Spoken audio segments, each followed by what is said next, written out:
Hello Rajesh, नमस्कार, जोहार, आदाब, सत श्री अकाल। एग्जाम फाइटर नंबर पर आप सभी का बहुत बहुत स्वागत है साथियों। और हम लोग राजस्थान लोक सेवा आयोग के एक नए नोटिस को लेकर है, जहां पे आपको पता है कि असिस्टेंट प्रोफेसर की यहां पर रिक्रूटमेंट निकली थी और 574 पोस्ट आई थी और ये परमानेंट पोस्ट है। एग्जाम बेस्ड आपका सिलेक्शन है।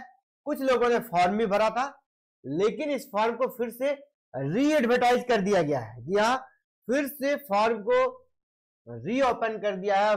रीओपन तो नहीं, री एडवर्टाइज कर दिया कहेंगे, क्योंकि जिसने पहले आवेदन किया था उसको भी नए सिरे से आवेदन करना अनिवार्य है। और ये 30 विषयों से यह विज्ञापन आया था, 30 विषयों से, 30 सब्जेक्ट से। ऑलमोस्ट मेन स्ट्रीम के सभी सब्जेक्ट यहां पर शामिल है और एग्जाम बेस्ड आपका सिलेक्शन है। तो वैसे लोगों के लिए बहुत ही शानदार है जिन्होंने किसी कारण से उसमें फॉर्म नहीं भरा था। हो सकता है जिनका नेट क्लियर नहीं था, अब उनका नेट हो गया है, तो आपके लिए तो बहुत ही सुनहरा अवसर है। आप इस फॉर्म को भरें। और जो पहले भर चुके थे उनको थोड़ा मायूसी हाथ लगेगा, क्योंकि अब उसके कंपटीटर बढ़ जाएंगे, अब यहाँ क्राउड बढ़ेगा, फिर से फॉर्म डालेंगे, बहुत सारे नए लोग डालेंगे, तो उनको थोड़ा अब टाइट मुकाबला देखना पड़ेगा। उनके लिए बैड न्यूज है। लेकिन जो फ्रेशर्स है, जिनका अभी अभी नेट हुआ है, इस वैकेंसी के बाद नेट हुआ है, उन सभी के लिए बहुत ही शानदार अपडेट है। और एग्जाम बेस्ड, आपको पता है राजस्थान में शानदार एग्जाम होता है। बिल्कुल पूरे ऑल ओवर इंडिया जितना भी स्टेट है ना, अगर सभी स्टेट में सबसे हाई क्वालिटी का अगर एग्जाम देखा जाए तो राजस्थान में। तो वहां के अगर क्वेश्चन पेपर को आप देखेंगे ना, तो वही बच्चे पास करते हैं जो जेन्युइन स्टूडेंट रहते हैं और जिनका लेवल हाई रहता है, ठीक है, तैयारी का। हिंदी में 58 पोस्ट है, इंग्लिश में 21 पोस्ट है, संस्कृत में 26 है, उर्दू में 8 पोस्ट है। इसी प्रकार टोटल यहाँ पर 30 पोस्ट है, 30 सब्जेक्ट है। उर्दू में 8 सीट है, पर्शियन में 1, बॉटनी में देखिए यहाँ पे नए और बड़े सब्जेक्ट का शुरुआत हो गया। बॉटनी में 42 अच्छी सीट मानी जाएगी। केमिस्ट्री में 55, केमिस्ट्री में साइंस के दृष्टिकोण से बहुत ही अच्छा सीट है। इसके बाद आप अलग अलग सब्जेक्ट का देख लीजिए। मैथ में 24, फिजिक्स में 11, जियोलॉजी में 38, इसके बाद ABST 17, EAFM 8। इन सारे सब्जेक्ट में कैंडिडेट मिलना भी बहुत मुश्किल हो जाता है ना, जो 8 सीट है वो भी फुलफिल नहीं होगा। इकोनॉमिक्स में 23, स्टैटिक्स में 1, बिजनेस एडमिनिस्ट्रेशन में 10, जियोग्राफी में भी शानदार सीट है, जियोग्राफी में आपका 60 सीट है, लॉ में 10, हिस्ट्री में 31, हिस्ट्री में 31 सीट है, होम साइंस में 12, सोशियोलॉजी में 24, फिलोसफी में 7, पॉलिटिकल साइंस में भी अच्छी सीट है, 52 सीट है। इसके बाद पब्लिक एडमिनिस्ट्रेशन में 6 सीट है, साइकोलॉजी में 7, इसके बाद garment production and export management में 1 सीट है, ड्राइंग एंड पेंटिंग में 8 है, टेक्सटाइल में आपका 2 सीट है। इसके अलावा आपका म्यूजिक वोकल में 6, म्यूजिक इंस्ट्रूमेंटल में आपका 4 और डांस में 1। ये सीटों की संख्या है। अलग अलग विषयवार हमने बता दिया किसके विषय में भर्ती आई है। अब सबसे बड़ा सवाल, कौन फॉर्म को भर सकता है, योग्यता क्या चाहिए? तो सबसे पहले योग्यता को देखते हैं ना। योग्यता यहाँ पर दिया गया है। योग्यता में जैसे UGC का रेगुलेशन कहता है वही यहाँ पर भी है, एग्जाम बेस्ड सिलेक्शन है। और आपका न्यूनतम योग्यता क्या कहते हैं, मास्टर्स में आपके 55% मार्क्स होने चाहिए। जो राजस्थान के हैं, राजस्थान के निवासी है, जिसका राजस्थान का डोमिसाइल है, उनको 5% का यहाँ पर रिलैक्सेशन मिल जाएगा, यानी उनका PG में 50% है तो भी वो आवेदन कर सकते हैं।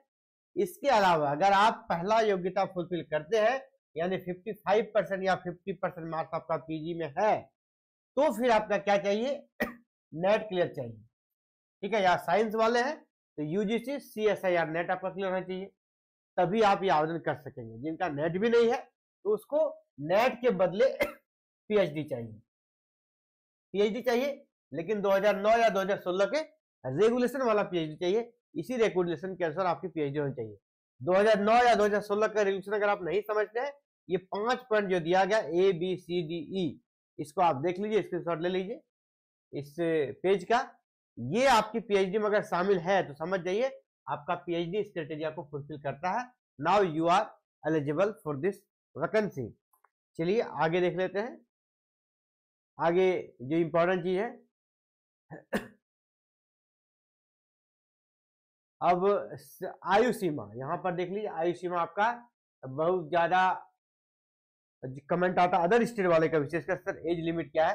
एज लिमिट यहाँ अधिकतम 40 ईयर रखा गया है, ये यूआर के लिए है, यानी अदर स्टेट वाले भी जो अप्लाई करेंगे वो बिलो 40 होने चाहिए, तो आप यहाँ आवेदन कर सकते हैं। ठीक है, ये तो हो गया, एज बता दिया हमने। इसके बाद कौन फॉर्म भर सकता है ये भी बता दिया, न्यूनतम योग्यता, और जो विशेष चीजें हैं जो कि आवेदन कब से कब तक आपको करना है, ये बहुत ही इंपॉर्टेंट है। चयन प्रक्रिया क्या रहने वाला है, तो चयन प्रक्रिया देखिए एग्जाम बेस्ड होगा। एग्जाम में 3 पेपर होंगे, आपका सब्जेक्ट का 2 पेपर, एक पेपर आपका जीएस का, राजस्थान जीएस पूछा जाएगा। अब परीक्षा का माह और समय ये भी दे दिया गया है, 1 दिसंबर से 24 दिसंबर 2025 तक एग्जाम होगा। इसका स्थान और तिथि तो दे ही दिया गया है, वो बाद में आपका स्थान इसका बता दिया जाएगा कहाँ पे सेंटर पड़ेगा। परीक्षा का जो सिलेबस होगा, योजना होगा, परीक्षा बिल्कुल ऑफलाइन मोड में ली जाती है और एमसीक्यू बेस्ड रहेगा, नेगेटिव मार्किंग यहाँ पर है। ठीक है, याद रखिएगा नेगेटिव मार्किंग है, नेगेटिव मार्किंग यहाँ पर वो भी जबरदस्त तरीके से है। एग्जाम समझिए कि बहुत ही अच्छा टफ एग्जाम लिया जाता है, स्ट्रिक्टली एग्जाम लिया जाता है। आवेदन आपको 20 सितंबर से करना है, यानी कल से आप आवेदन कर सकते हैं, और लास्ट डेट आपका 19 अक्टूबर तक, 19 अक्टूबर तक आप लास्ट डे आवेदन करेंगे। इसके बाद फिर आप दिसंबर में एग्जाम देंगे, यानी समय आपके पास बहुत ही कम है। जो नए बच्चे हैं उनको अभी से लग जाना होगा। ठीक है, जो पुराने हैं वो तो तैयारी कर ही रहे थे, उनको पता ही है कि एग्जाम दिसंबर में होगा, पहले से ही ये प्रोसेस पता था, ये कैलेंडर पहले ही जारी किया गया था कि दिसंबर में एग्जाम लिया जाएगा, लेकिन पता नहीं इस फॉर्म को रद्द करके फिर से फॉर्म लिया जा रहा है, ये थोड़ा अजीब है। लेकिन जो भी है, नए बच्चे को जबरदस्त फायदा हो रहा है। ये है एग्जाम पैटर्न, इसको भी देखते चले आप। ये स्कीम ऑफ एग्जामिनेशन है, इसको भी देख लीजिए। यहाँ पर क्या है, 2 पेपर, और आपका पहला रिटन टेस्ट होगा, दूसरा इंटरव्यू होगा। यहाँ पेपर कितने हैं, 3, 1, 2 एंड 3। पेपर 1 और 2 जो होगा आपका अपना सब्जेक्ट का होगा, ये 75 मार्क्स का होगा। ठीक है, और यहाँ आपको 3 घंटे का समय दिया जाएगा, दोनों में 3-3 घंटे का। इसके बाद आपका जीएस का होगा, जीएस का 50 नंबर का एग्जाम होगा, यहाँ आपको समय 2 घंटे का दिया जाएगा।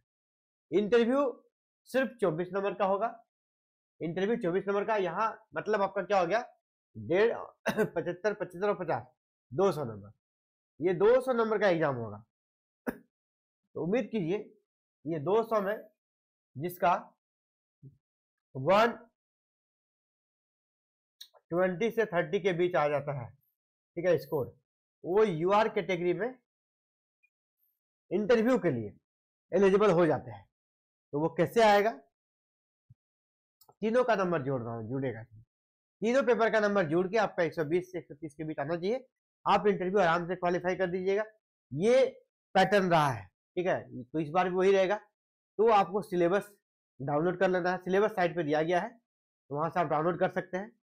या अगर आपको दिक्कत है, आप इस वीडियो के कमेंट में हमें अपने सब्जेक्ट का नाम लिखिएगा, मैं आपको सिलेबस का लिंक दे दूंगा। ठीक है, वहां से भी आप सिलेबस ले सकते हैं, चाहे पेपर 1 का हो, 2 का हो या पेपर 3 का हो, आपको सिलेबस हम प्रोवाइड करा देंगे। तो साथियों, ये बड़ी अपडेट थी आप सभी के लिए, और ये अपडेट कहाँ से है, राजस्थान पब्लिक सर्विस कमीशन से, आरपीएससी से। आरपीएससी ने पुराने विज्ञापन को री एडवर्टाइज किया है, और बिल्कुल नए लोग यहाँ पे डाल सकते हैं, कौन फॉर्म डाल सकते हैं, सभी चीजों के बारे में हमने बता दिया। चलिए, इसी प्रकार अगर आपका गोल हायर एजुकेशन है, आप हायर एजुकेशन में अपना गोल सेट करना चाहते हैं, एग्जाम फाइटर नंबर आपके लिए बिल्कुल बेस्ट प्लेटफॉर्म है। इंडिया का नंबर 1 चैनल है जो हायर एजुकेशन को डेडिकेटेड चैनल है। यहाँ पर आपको एवरीडे हायर एजुकेशन से जुड़ी हर एक अपडेट दी जाती है, इसके साथ ही समुचित तैयारी भी कराई जाती है। आपको अगर तैयारी करनी हो, चाहे असिस्टेंट का एग्जाम्स का हो, किसी स्टेट के स्टेट का हो, या फिर नेट का हो, तो आप इस वीडियो के डिस्क्रिप्शन में हमारे एप्लीकेशन का लिंक है, एग्जाम फाइटर नंबर 1, उसको डाउनलोड कर लीजिएगा मोबाइल में। वहां आपको सारे कोर्सेज दिख जाएंगे, बिल्कुल इंडिया के बेस्ट टीचर के माध्यम से आपको क्लासेस कराई जाएगी, न्यूनतम से न्यूनतम फी पर, बेस्ट से बेस्ट क्वालिटी के साथ। थैंक यू आप सभी का एग्जाम फाइटर से जुड़ने के लिए। जय हिंद, जय भारत।